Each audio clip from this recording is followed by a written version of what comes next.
सी programming देखने में आसान लगती है ना, पर गेट में यही वो सब्जेक्ट है जो सबसे ज्यादा सिली मिस्टेक्स करवाता है। आज हम बात करेंगे उन 5 रेपिटेटिव पैटर्न्स की जो आईआईटी पिछले 20 सालों से घुमा कर पूछ रहा है।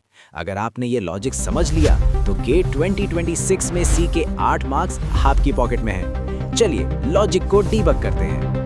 पहले ये देखो कि हम ये सब्जेक्ट पढ़ क्यों रहे हैं। डेटा के हिसाब से हर साल सी से 5 से 10 मार्क्स के सवाल आते हैं। पॉइंटर्स, रिकर्जन और स्कोप, ये बिग 3 टॉपिक्स हैं।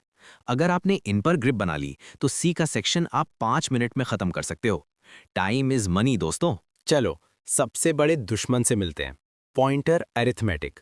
आईआईटी को ये एक्सप्रेशन स्टार स्टार a+1+1 बहुत पसंद है। लोग अक्सर गलती करते हैं एड्रेस और वैल्यू के बीच में।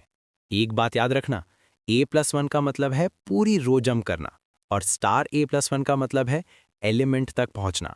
इस विजुअल ब्लॉक डायग्राम को देखो, अगर ये समझ गए तो पॉइंटर्स का डर खत्म। अब आते हैं रिकर्शन पर यहाँ एक ट्विस्ट है, स्टैटिक वेरिएबल। आईआईटी यहाँ आपको लालच देगा वेरिएबल को रीसेट करने का, पर स्टैटिक का मतलब है कि वो अपनी पुरानी वैल्यू कभी नहीं भूलेगा। फंक्शन कॉल खत्म हो जाए पर स्टैटिक जिंदा रहता है। इस ड्राई रन को ध्यान से देखो, यहाँ 90% बच्चे 1 मार्क गवा देते हैं। ये है pattern number 3, increment operators. i++ और ++i को एक ही लाइन में डालकर आईआईटी आपके दिमाग के साथ खेलेगा।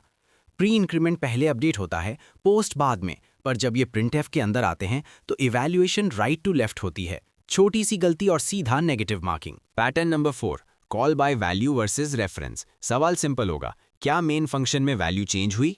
अगर आपने सिर्फ कॉपी भेजी है तो नो, और अगर एड्रेस पॉइंटर भेजा है तो यस। इसमें हमेशा एक स्वैप फंक्शन का एग्जाम्पल जरूर आता है, इसे ढंग से प्रैक्टिस कर लो। अब बात करते हैं नए ट्रेंड की, MSQ, multiple select questions. Storage classes जैसे एक्सटर्न, स्टैटिक और रजिस्टर से स्टेटमेंट बेस्ड सवाल बनते हैं। कौन सा वेरिएबल कहाँ स्टोर होता है और उसकी डिफॉल्ट वैल्यू क्या है, ये टेबल याद कर लो, 2 मार्क्स पक्के हैं। तो प्लान क्या है? गेट 2026 के लिए आपको कंपाइलर की नहीं, पेन और पेपर की जरूरत है। ड्राई रन की प्रैक्टिस करो, पिछले 20 साल के पीवाईक्यू सॉल्व करो और खास करके वो पेपर्स देखो जो आईआईटी मद्रास ने सेट किए हैं। सी में परफेक्शन सिर्फ प्रैक्टिस से आएगी। अब ये रहा आपका होमवर्क चैलेंज।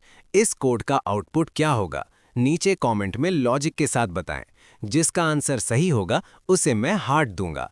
वीडियो अच्छा लगा तो टेक ऑर्बिट को सब्सक्राइब करो और अपने दोस्तों के साथ शेयर करो। मिलते हैं अगले वीडियो में, तब तक के लिए हैप्पी कोडिंग।